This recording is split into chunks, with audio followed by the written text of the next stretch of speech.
जय श्री राम।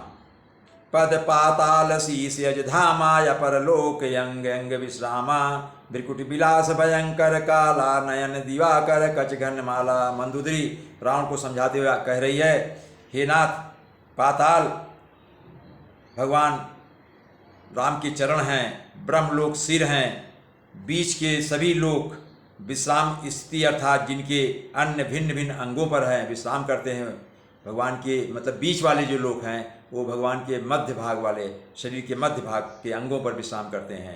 भयंकर काल जिनका भ्रिकुट संचालन है, भवों का चलना है, और सूर्य नेत्र हैं, बादलों का समूह बाल है। जा सुघ्रान यशुनी कुमारा निशि अरु दिवस निमेश अपारा श्रवण दिशा दस वेद बखानी मारुत श्वास निगम निज वाणी। हे नाथ, अश्विनी कुमार जिनकी नासिका है, रात और दिन जिनके अपार निमेश अर्थात पलक मारना और खोलना है। ऐसा भगवान राम ने जब पलक बंद कर ली तो रात हो गई और पलक खोल दी तो दिन हो गया। दसों दिशाएं कान हैं, वेद ऐसा कहते हैं। वायु श्वास है और वेद जिनकी अपनी वाणी है। अधर लोभ जम दसन कराला माया हास बाहु दिगपाला आनने अनल अम्बुपति जीहा उत्पत्ति पालन प्रलय समीहा। हे नाथ, लोभ जिनका अधर है अर्थात होठ है, यमराज भयानक दांत हैं, माया हंसी है, दिक्पाल भुजाएं हैं, अग्नि मुख हैं, वरुण जीव हैं, उत्पत्ति पालन और प्रलय जिनकी चेष्टा क्रिया है। वे उत्पत्ति भी करते हैं, सृष्टि भी करते हैं, पालन भी करते हैं और संहार भी करते हैं। रोमराज अष्टादश भारा यस्ति शैल सरिता नसजारा उदर उदधियत गोजात ना जगमय प्रभु का बहुकल्पना। 18 हे नाथ, 18 प्रकार की असंख्य वनस्पतियाँ जिनकी रोमावली उनके रोए हैं शरीर के, पर्वत उनकी अस्थियां हड्डियां हैं, नदियां नसों का जाल है, समुद्र पेट है, और नरक जिनकी नीचे की इंद्रियां अर्थात वासनाएं हैं। इस प्रकार प्रभु विश्व में हैं, अधिक कल्पना क्यों की जाए, इसमें संदेह नहीं है। अहंकार शिव बुद्धि अजय मन शशि चित्त महान मनुज बास सचराचर रूप राम भगवान। आगे कहती हैं, शिव जिनका अहंकार है, ब्रह्मा बुद्धि है, चंद्रमा मन है और महान विष्णु ही चित्त हैं, उन्हीं चराचर रूप भगवान श्री राम ने मनुष्य रूप में निवास किया है।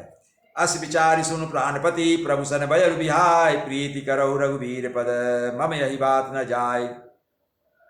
हे प्राणपति, सुनिए, ऐसा विचार कर प्रभु से वैर छोड़कर श्री रघुवीर के चरणों में प्रेम कीजिए, जिससे मेरा सुहाग न जाए अर्थात आप काल कवलित ना हो, आप जीवित रहें।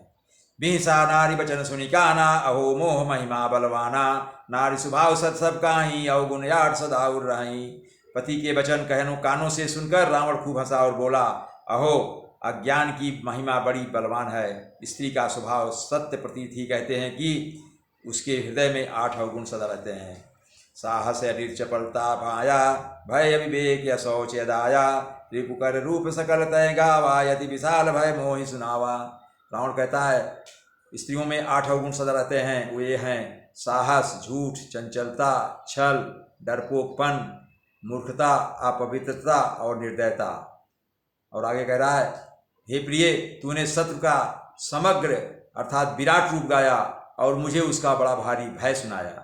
सो सब प्रिया सहज बस मोरे समुझ परा प्रसाद यब तोरे जानी प्रिया तोरी चतुराई ये विधि कहा मोर प्रभुताई। आगे कहता है रावण, हे प्रिय, वह सब अर्थात यह चराचर विश्व तो स्वभाव से ही मेरे वश में है।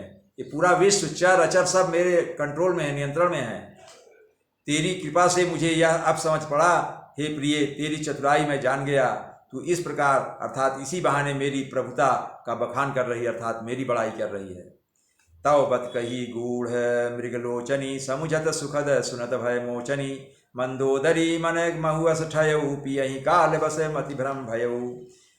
रावण आगे कहता है, हे मृगनयनी, तेरी बातें बड़ी गूढ़ अर्थात रहस्य भरी हैं, समझने पर सुख देने वाली हैं और सुनने से भय छुड़ाने वाली हैं।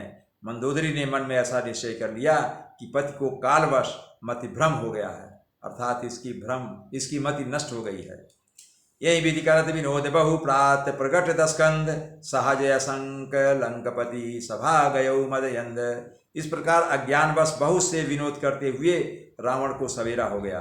तब स्वभाव से ही निडर और घमंड में अंधा होकर लंकापति सभा में गया। फूलई फरई न बेत जदपि सुधा बरसई जलद मूर्ख हृदय न चेत जो गुर मिलहि बिरंची समय।